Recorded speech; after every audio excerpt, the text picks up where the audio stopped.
He wasn't supposed to be home for another week, but fate brought him back early, and what he saw left him speechless. The sun was barely beginning to dip beyond the Golden Plains when Daniel's pickup truck rumbled down the familiar dirt road toward his family ranch. The tires kicked up a trail of dust, and the air carried the sweet, earthy scent of hay and soil that always made him feel grounded, no matter how far life had taken him.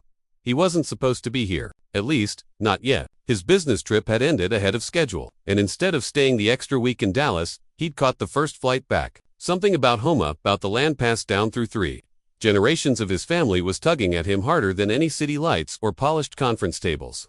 The ranch wasn't just land, it was legacy. His grandfather had built the house with his own hands. His father had expanded the barns and reinforced the fences. Daniel himself had poured sweat into the soil every summer since he was old enough to swing a hammer. Every plank, every acre, told the story of his family's resilience. So when the weathered mailbox came into view at the end of the driveway, Daniel smiled. "Home," he whispered, easing the truck into the familiar turn. But then, the smile faded. Up ahead, scattered across the driveway and lawn, were cars. Not just 1 or 2, but nearly a dozen sleek sedans, polished SUVs, and even a couple of trucks with out-of-state plates. The gravel was crowded with strangers, people he had never seen before, strolling around his land as if it were a weekend attraction. Daniel slowed the truck and frowned. His brow furrowed as he caught sight of people leaning against the wooden corral, measuring fences, and even poking their heads into the barn. Others stood in small groups, murmuring with papers in their hands, pointing at the house and jotting notes like evaluators. "What the hell?" Daniel muttered, his chest tightening.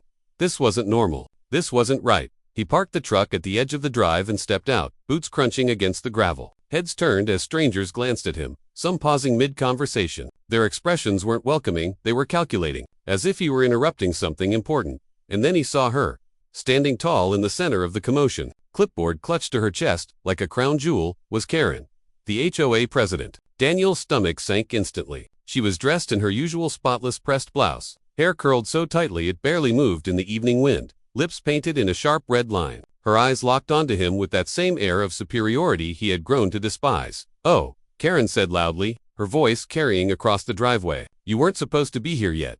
Daniel froze, trying to process her words. "Excuse me," he demanded. Karen's smirk widened. She turned toward the crowd and gestured dramatically toward the house. "Ladies and gentlemen, this is the property I mentioned, the ranch. We're preparing for auction. A beautiful piece of land with rich history, plenty of potential, and soon to be available for the highest bidder." The crowd buzzed with excitement. Daniel, meanwhile, felt like someone had knocked the air out of his lungs. Auction. She was auctioning his ranch. "No," Daniel said firmly, stepping forward. His voice trembled with a mix of rage and disbelief. "No, this is my land. What are you doing here? What the hell is going on?" Karen tilted her head, her eyes glittering with that condescending confidence. "Oh, Daniel, you've been gone too long. Rules were broken, violations piled up, and unfortunately, you left us no choice. The HOA has decided it's time for this property to find a new owner who will take better care of it." The words hit him like a hammer. People around them nodded as if her explanation made sense. As if she had any authority here. Daniel's fists clenched at his sides. His blood boiled. His grandfather's sweat, his father's labor, his own heart poured into this ranch, reduced to a spectacle for strangers because of her. "No," he growled, his voice low but fierce. "This ranch isn't yours to touch. Not today. Not ever." Imagine walking onto your own land and realizing strangers are gathered, as if they owned the place. Daniel's boots thudded against the dirt as he marched closer, scanning every face. None of them belonged here. These weren't neighbors, ranch hands, or family friends. They were outsiders, potential buyers wandering across his property like it was an open house. One man with a leather folder under his arm pointed toward the stables. "How many horses could this barn hold, you think?" he asked casually to the woman beside him, who scribbled something on her notepad. Another group paced the length of the fence, discussing upgrades and resale value, words that twisted Daniel's stomach into knots. "Resale value of my family's land, hey," Daniel barked, his voice sharp enough to silence the murmurs. The strangers turned, startled by his tone. "This is private property. Every single one of you get off my land." The crowd exchanged uneasy looks. A few began to shuffle back toward their cars, clearly unsure if they'd been caught in something shady. But then Karen's heels clicked against the gravel as she strode forward. Chin lifted like a queen, dismissing a servant. "Don't listen to him," Karen said smoothly, addressing the crowd. "This man has been absent for weeks, maybe months. He forfeited his rights by ignoring repeated HOA violation notices. That's why this auction is happening. He's just upset about the consequences of his negligence." Gasps rippled through the potential buyers. Some eyed Daniel with suspicion, as if wondering if he was just a squatter pretending to own the place. Daniel's jaw tightened. "That's a lie," he said, his voice steady but laced with fire. "This ranch is mine. It's been mine since the day my father passed it to me, and no piece of paper from some power-hungry HOA changes that." Karen gave a cold, humorless laugh. "You can shout all you want, Daniel, but shouting won't erase the fact that this land is falling apart under your care. Overgrown pastures, broken gates, unsightly structures that violates our community standards. The HOA bylaws are clear. Repeated violations allow us to step in and take control. This auction is perfectly legal." Daniel took a slow step forward, towering over her, but Karen didn't flinch. Her confidence seemed to feed off the crowd's silence, as if their presence made her invincible. He scanned the group again. Some people avoided his eyes, others whispered behind their hands, and a few looked eager, like vultures circling a wounded animal, waiting to snatch a deal. Daniel's chest heaved as he realized the danger. If he didn't stop this farce now, someone might actually place a bid. Someone might legally try to take the ranch from him. "Leave," he demanded again, voice shaking with restrained fury. "All of you." Before I make this official, Karen clutched her clipboard tighter, her knuckles whitening. For the first time, her smile faltered. Then, regaining her composure, she raised her voice so everyone could hear. "Ladies and gentlemen, don't be intimidated. He doesn't control this process, the HOA does. Now, shall we move to the main house for the showing?" She started toward the porch, gesturing for people to follow. Daniel stepped in front of her, blocking the path, his boots planted firm, his eyes blazing. "You're not stepping foot in that house, Karen. Not today, not ever." The tension was thick enough to choke on. Strangers lingered, unsure who held the real power here. Daniel's heart pounded, his fists clenched, and every muscle in his body screamed to defend the land his family had bled for. But he knew one thing: this battle was only beginning. The next words out of Karen's mouth nearly made Daniel lose his breath. For a moment, the standoff felt like the entire ranch had gone silent. Cicadas hushed, wind stilled, and even the curious crowd held their breath. Karen, however, thrived in silence. It was her stage. She tapped her clipboard against her palm, relishing the weight of attention. "Since the current occupant is clearly confused about his situation," she said loudly, turning in a slow circle to address the crowd, "let me make things perfectly clear. This property is being auctioned today under HOA authority. Starting bids at $500,000. A murmur of excitement rippled through the strangers. A man in a tailored blazer raised his eyebrows and whispered, "That's a steal for this much acreage." Another woman flipped through documents, whispering about mortgage approvals. Daniel felt the world tilt. 500,000. This ranch was worth 3 times that. More than the money, though it wasn't even supposed to be on the market. His father's ashes were scattered across those fields. The kitchen walls still bore pencil marks where his mother had measured his height every year on his birthday. And here was Karen, reducing it all to a bargain bin sale. "No." Daniel's voice cracked like a whip, raw with fury. He stepped forward, his boots sending pebbles scattering. "You don't get to auction what doesn't belong to you." Karen didn't flinch. In fact, she smiled wider, as though his rage only fueled her. "Oh, Daniel, you think passion changes paperwork? The HOA exists to uphold standards, and this land is a disgrace. The overgrown pasture alone violates Section 14C, the barn Section 7B, the broken fencing, Section 3, and since you've ignored every notice, we've escalated." She tapped her clipboard with theatrical finality. "This is the result." Daniel clenched his jaw. He'd seen her tactics before, fabricating minor issues into catastrophes, pushing homeowners into fines, then using those fines to pressure them into selling. But this was different. This was his family's legacy. A man in the crowd cleared his throat. "Excuse me, ma'am, but if this is an official auction, will we be getting copies of the deed transfer paperwork?" Karen's lips twitched, just for a second, before she smoothed her expression. "Of course," she said briskly. "All official documentation will be handled once the bidding process concludes. Now, do I hear an opening bid?" Daniel's heart thundered in his ears. He could see it the way her confidence wavered when questioned. She didn't have the paperwork. She was bluffing, manipulating these strangers just like she had manipulated the HOA board for years. But if she was bold enough to bluff here, on his land, in front of witnesses, then she was more dangerous than he realized. "Don't listen to her," Daniel shouted, his voice echoing off the barn walls. "She doesn't have the deed, because the deed is in my name. My family built this ranch. My father died here. You can't buy what she doesn't own." Some of the buyers hesitated, whispering nervously. A couple even drifted back toward their cars, sensing the tension was spiraling. Karen's eyes narrowed. She stepped closer, lowering her voice so only Daniel could hear. "You're making a fool of yourself. Walk away quietly, and maybe I'll let you keep a piece of this land once it's sold." Daniel leaned down until his face was inches from hers. His voice was low, dangerous. "Over my dead body." Karen's jaw tightened. And then, with deliberate calm, she pulled her phone from her pocket. "You want to play that game? Fine. Let's see how brave you are when the police arrive. What happens when a rightful owner stands up against someone who thinks they control everything? The air between them buzzed with hostility, heavy enough that even the strangers who had stayed to watch took a few cautious steps back. Karen's red nails danced across her phone screen as she began to dial, her lips curling with satisfaction. Daniel's pulse roared in his ears. He could almost see his father standing beside him, dirt on his hands, whispering the same words he'd said 100 times before. "This land is ours, son. Don't ever let anyone take it from you." Karen pressed the phone to her ear, her voice ringing out across the driveway. "Yes, this is an emergency. I'm at Willow Creek Ranch. There's a trespasser here. He's threatening the safety of our community event." The words were knives. Daniel's fists clenched so hard his knuckles burned. "A trespasser? On his own land? You liar," he spat, loud enough for the crowd to hear. "I live here. My name is on the deed. Every inch of this property belongs to me. Don't you dare twist this around." Karen turned away, her tone syrupy sweet for the dispatcher. "Yes, please send officers immediately. He's becoming aggressive." Daniel stepped closer, fury radiating off him. "You're the one trespassing. Karen, you and everyone you dragged here. This isn't a community event. This is theft." The crowd was split now. Some shuffled uncomfortably, clearly realizing they had been duped. A few still clutched their papers, unwilling to believe the auction wasn't real. One bold man spoke up. "Ma'am, if this isn't official, you could be in serious legal trouble."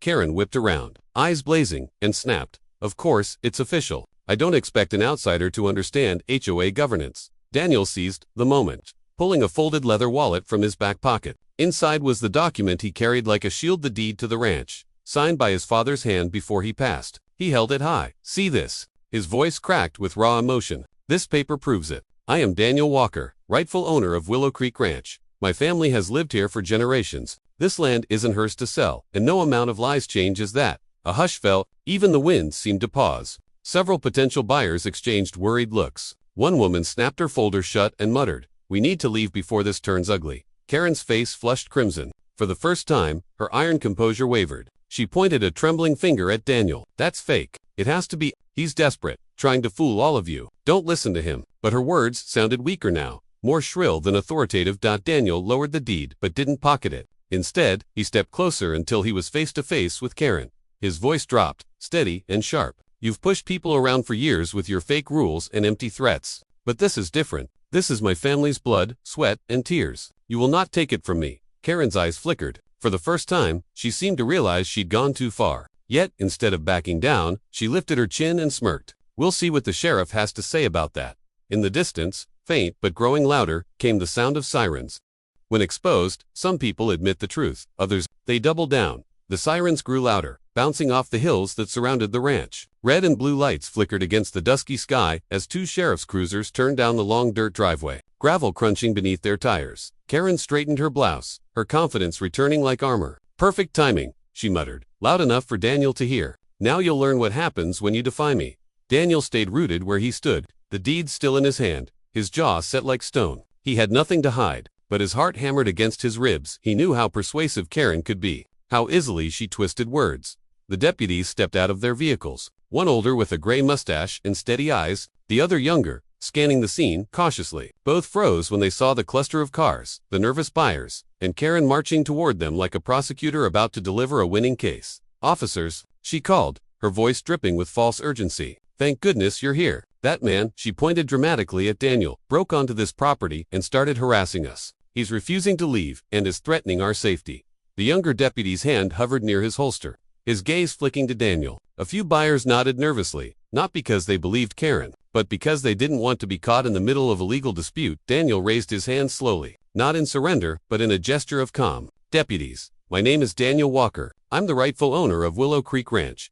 These people are trespassing, and she," he pointed squarely at Karen, "is attempting to auction off my land without permission." The older deputy, Sheriff Tate, squinted at him. "Do you have proof of ownership, son?" Daniel unfolded the deed carefully, the yellowed paper catching the fading sunlight. He held it out. "Signed by my father before he passed. Filed with the county clerk. You can verify it yourselves." Sheriff Tate took the document, examining the signatures with care. He turned to Karen. "Ma'am, do you have paperwork authorizing this auction?" Karen's smile faltered. "Of course, the HOA has full authority in these matters. The bylaws clearly state." "Ma'am," Tate cut in, his tone sharp, "I asked for paperwork. Do you have any legal deed, court order, or transfer authorization showing this land belongs to the H?" Karen blinked rapidly, her hands twitching around her clipboard. She flipped through her stack of violation notices, shoving them forward. Here, pages of violations. Overgrown grass, damaged fencing, abandoned vehicles. This proves his neglect.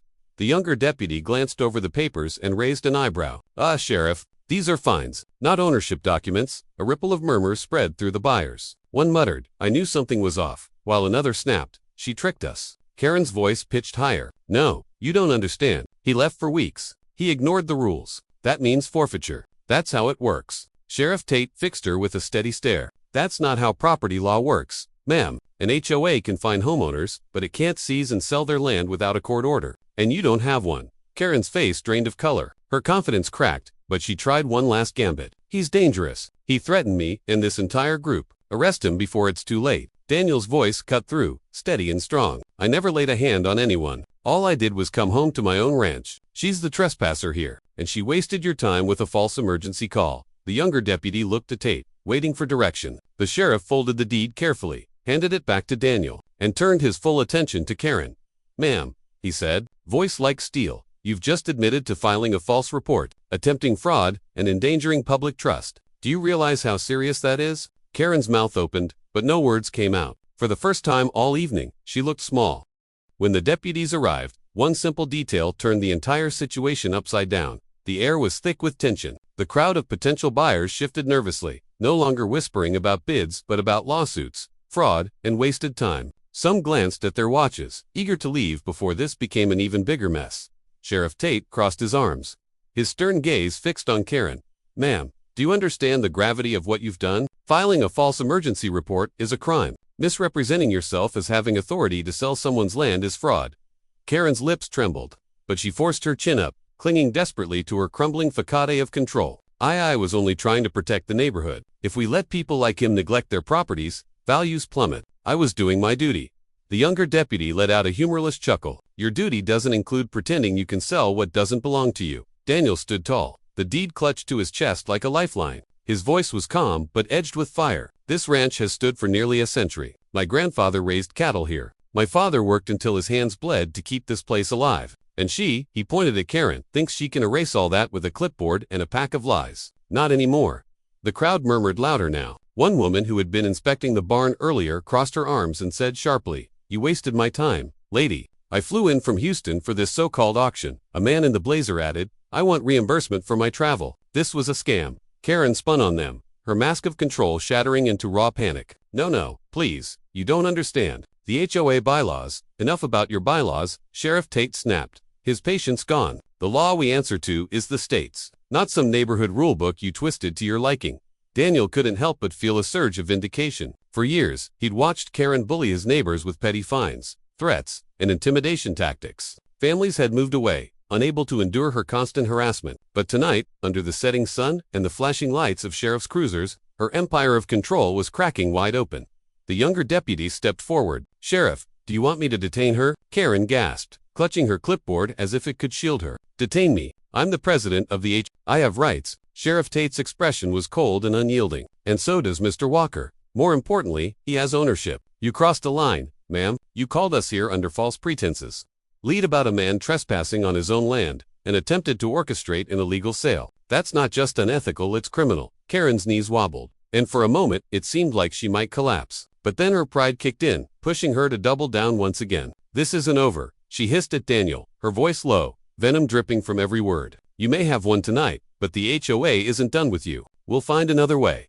Daniel stepped closer, his shadow falling over her. His voice was steady, unwavering. "You're finished, Karen. The whole community just saw who you really are. You won't bully anyone else with your fake rules and empty threats. Not here, not ever again." The sheriff nodded approvingly. "Well said. Now, ma'am, you're coming with us. You'll have your chance to explain everything down at the station." Gasps echoed through the crowd as the younger deputy gently but firmly took Karen by the arm. Her eyes widened, rage and humiliation flashing across her face as she realized the spectacle she'd created was now ending with her in handcuffs. The clipboard slipped from her hands, papers scattering across the gravel like fallen leaves. HOA violation notices fluttered in the wind, meaningless, now scraps of paper that could no longer scare anyone. Daniel watched in silence as Karen was led toward the cruiser. Part of him wanted to gloat, to shout his victory to the sky. But another part, the deeper, quieter part, felt only relief. Relief that his father's ranch was safe, that his family's legacy was intact, and that the truth had finally cut through the lies. That the buyers, embarrassed and muttering, began filing back to their cars. Engines rumbled to life. Headlights cut through the dusk, and one by one, they left the ranch. By the time the deputies shut Karen into the cruiser, the only people left standing were Daniel, Sheriff Tate, and the quiet night returning to its rightful place.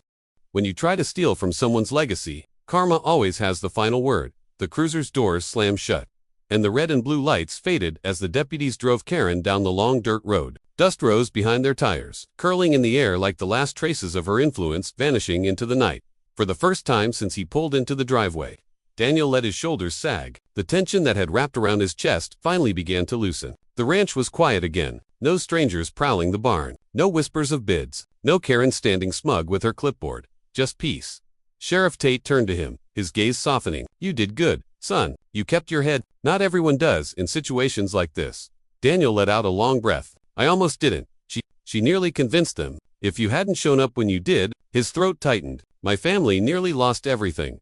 Tate shook his head. "She never had a case. Property law doesn't bend for HOA politics. But I've seen people like her before, loud enough, confident enough, and folks start believing the lies. Truth always catches up, though." The younger deputy approached, holding a few scattered violation papers he'd picked up. He handed them to Daniel with a half smile. "Looks like these aren't worth much anymore."